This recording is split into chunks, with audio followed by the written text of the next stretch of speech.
بسم اللہ الرحمن الرحیم۔ محترم ناظرین کرام، السلام علیکم ورحمۃ اللہ وبرکاتہ۔ نبی پاک کی زندگی ہمارے لیے نمونہ حیات ہے، اور نبی پاک کی زندگی کا مطالعہ کرنے کے لیے سب سے بہترین ذریعہ قرآن پاک اور احادیث کا مطالعہ کرنا ہے۔ اس کے علاوہ احادیث یاد کرنے کے بے شمار فضائل ہیں، نبی پاک نے اس کے لیے دعا فرمائی۔ اس کے علاوہ 40 احادیث یاد کرنے کے بارے میں بہت سارے فضائل وارد ہیں، جس کی وجہ سے علماء کرام نے اربعین کے نام سے بے شمار کتابیں تصنیف فرمائیں۔ اسی وجہ سے ہم آپ کے سامنے مختصر احادیث پیش کر رہے ہیں تاکہ آپ بھی احادیث یاد کریں۔ ہم 20 احادیث پڑھ چکے تھے، آج ہم انشاءاللہ عز و جل مزید 20 احادیث پڑھیں گے، مگر ہم دوسری کتاب سے پڑھے تھے تو اس میں کچھ احادیث چھوٹ گئی تھیں۔ اور دیکھیے، جیسے کہ یہاں پہ ایک حدیث ہے، السواک مطہرۃ للفم ومرضات للرب، یعنی مسواک منہ کو پاک کرنے والا اور اللہ کی رضا حاصل کرنے والا ہے۔ یعنی مسواک کے ذریعے منہ پاک ہوتا ہے، منہ صاف ہوتا ہے اور اللہ کی رضا حاصل ہوتی ہے۔ اس کے علاوہ ایسے ہی حدیث ایک ہے، الخالۃ بمنزلۃ الام، الخالۃ بمنزلۃ الام، اس کا معنی ہے خالہ ماں کے مرتبے پر ہے۔ خالہ کا مطلب بھی ماں کے مرتبے کی طرح ہے۔ اور ایک حدیث ہے، ساقی القوم آخرہم، قوم کو پلانے والا ان میں آخر ہوتا ہے۔ اس کے دوسری حدیث میں آخرہم شربن کا لفظ ہے، یعنی قوم کو پلانے والا آخر میں پیتا ہے۔ ٹھیک ہے، اب دیکھیے یہاں سے حدیث نمبر 21 جو ہے، اسے ہم پڑھ چکے تھے، الحمى من فیح جہنم فابردوها بالماء، یعنی بخار جہنم کی شدت سے ہے، جہنم کے بھاپ سے ہے، لہٰذا اسے پانی سے ٹھنڈا کرو۔ حدیث نمبر 22 ہے، نبی پاک صلی اللہ علیہ وسلم نے ارشاد فرمایا، الیذو بی یا ذا الجلال والاکرام، یا ذا الجلال والاکرام کی کثرت کرو۔ الیذو کا معنی ہوتا ہے پابندی کے ساتھ پڑھنا، ہمیشہ اختیار کرنا۔ ٹھیک ہے، الیذو بی یا ذا الجلال والاکرام، الیذو بی یا ذا الجلال والاکرام، یعنی یا ذا الجلال والاکرام کی کثرت کرو، پابندی کرو۔ اور علماء کرام فرماتے ہیں، دعا سے پہلے یا ذا الجلال والاکرام اگر پڑھیں تو امید ہے کہ دعا قبول ہوگی۔ نبی پاک نے فرمایا، قل الحق ولو کان مرا، حق کہو اگرچہ کڑوا ہو، حق بات اگرچہ کڑوی ہو پھر بھی حق ہی کہنا چاہیے۔ قل الحق ولو کان مرا، قل الحق ولو کان مرا، حق کہو اگرچہ کڑوی ہو۔ اور یہ حدیث پڑھ چکے تھے، لا یلدغ المؤمن من حجر واحد مرتين، یعنی مومن ایک سوراخ سے 2 مرتبہ نہیں ڈسا جاتا۔ حدیث نمبر 25 ہے، الدنیا سجن المؤمن و جنت الکافر، اسے پڑھ چکے تھے، دنیا مومن کا قید خانہ اور کافر کے لیے جنت ہے۔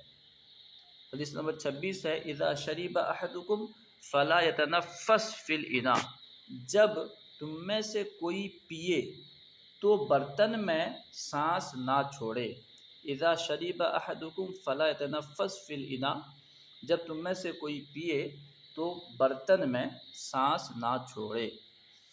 حدیث نمبر 27 ہے، المؤمن مرآۃ اخیہ المؤمن، یعنی مومن اپنے مومن بھائی کا آئینہ ہے، مومن اپنے مومن بھائی کا آئینہ ہوتا ہے۔ المؤمن مرآۃ اخیہ المؤمن، المؤمن مرآۃ اخیہ المؤمن، مومن اپنے مومن بھائی کا آئینہ ہے، یعنی اسے وہی دکھاتا ہے جو جیسا وہ ہوتا ہے، اس کے اندر اگر کوئی کمی ہوتی ہے تو اس کی اصلاح کرتا ہے۔ ٹھیک ہے، چاپلوس نہیں ہوتا۔ 28 ہے، اذا قاتل احدکم فلیجتنب الوجہ، نبی پاک نے ارشاد فرمایا، جب تم میں سے کوئی جھگڑے یعنی لڑائی کرے تو چہرے سے پرہیز کرے، فلیجتنب الوجہ، چہرے سے پرہیز کرے۔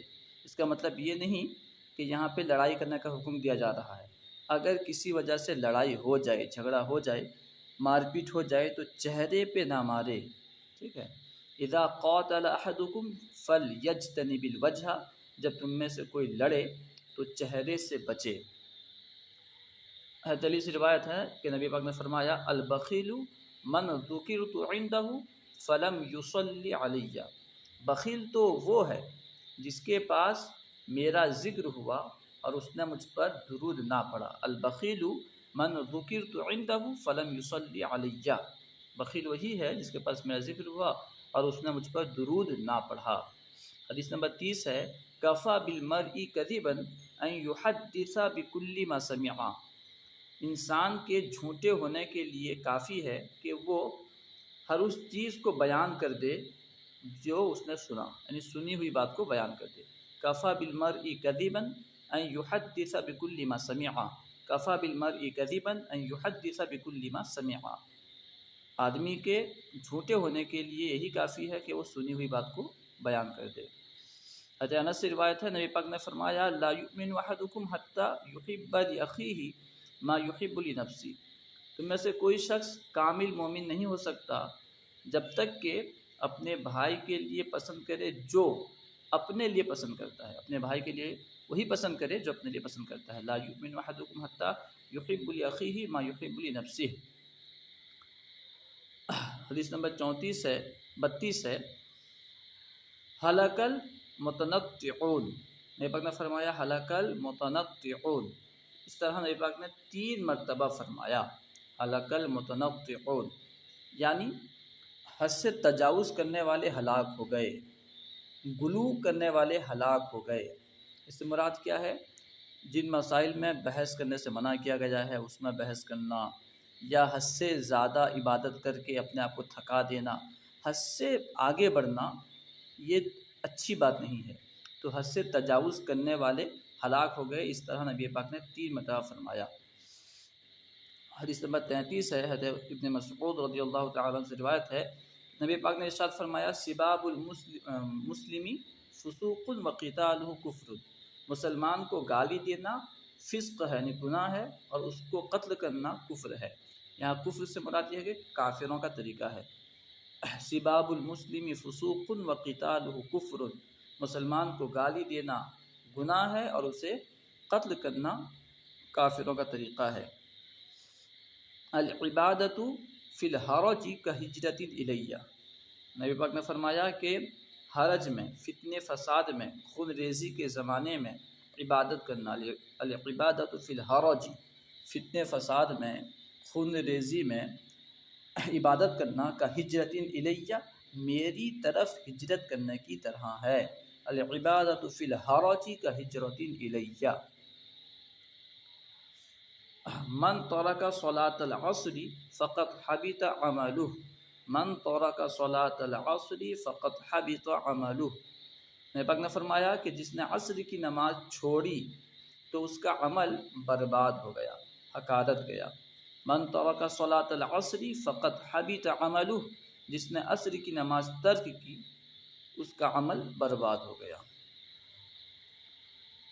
نبی پاک نے ارشاد فرمایا الحیاء لا یأتی الا بخیر، حیا بھلائی ہی لاتی ہے، الحیاء لا یأتی، حیا نہیں لاتی الا بخیر مگر بھلائی ہی، حیا بھلائی ہی لاتی ہے۔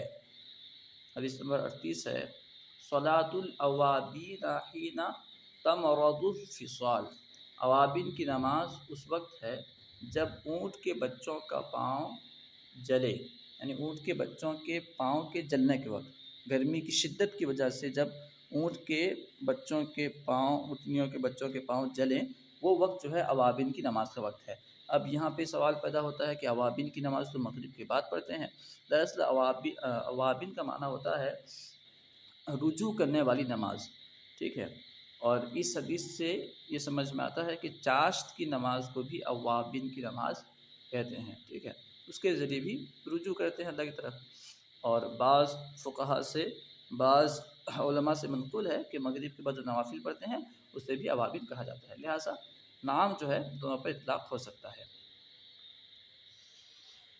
حدیث نمبر 38 ہے ابغض الرجال الی اللہ الالد الخصم، یعنی اللہ سبحانہ و تعالیٰ کے نزدیک تمام لوگوں میں مقبول آدمی، ان تمام لوگوں میں سب سے زیادہ ناپسندیدہ شخص ابغض الرجال الی اللہ، اللہ کے یہاں سب سے ناپسندیدہ شخص الالد الخصم، یعنی سخت جھگڑالو آدمی ہے۔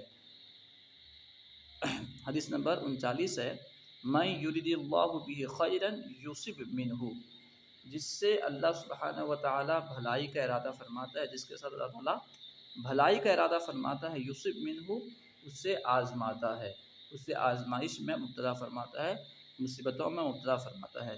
من یرید اللہ بہ خیرا یصب منہ، اللہ تعالیٰ جس سے بھلائی کا ارادہ فرماتا ہے اسے آزمائش میں مبتلا فرماتا ہے۔ حدیث نمبر 40 ہے، لا تترکوا النار فی بیوتکم حین تنامون، آگ کو گھر میں نہ چھوڑو، آگ کو اپنے گھروں میں نہ چھوڑو جب تم سو، یعنی سونے کے وقت اپنے گھروں میں آگ کو مت چھوڑو، یعنی آگ کو جلتا ہوا گھر میں چھوڑ کر کے مت سو۔ اس سے کئی نقصان ہو سکتا ہے اس آگ کی وجہ سے گھر میں آگ لگ جائے، ہو سکتا ہے آپ کو آگ لگ جائے، ٹھیک ہے، اور روشنی ہوگی آگ کی وجہ سے تو نیند صحیح سے نہیں آئے گی، گھر کی گرماہٹ جو ہے زیادہ ہوگی، کئی نقصانات ہیں۔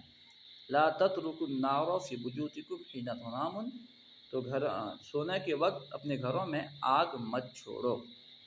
امید ہے کہ پوری بات سمجھ میں آئی ہوگی۔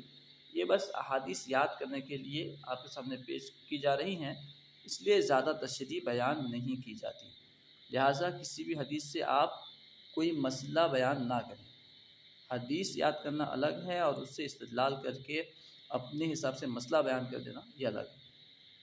مسئلہ بیان کرنے سے پہلے جو ہے اس حدیث کی شرح پڑھنی چاہیے۔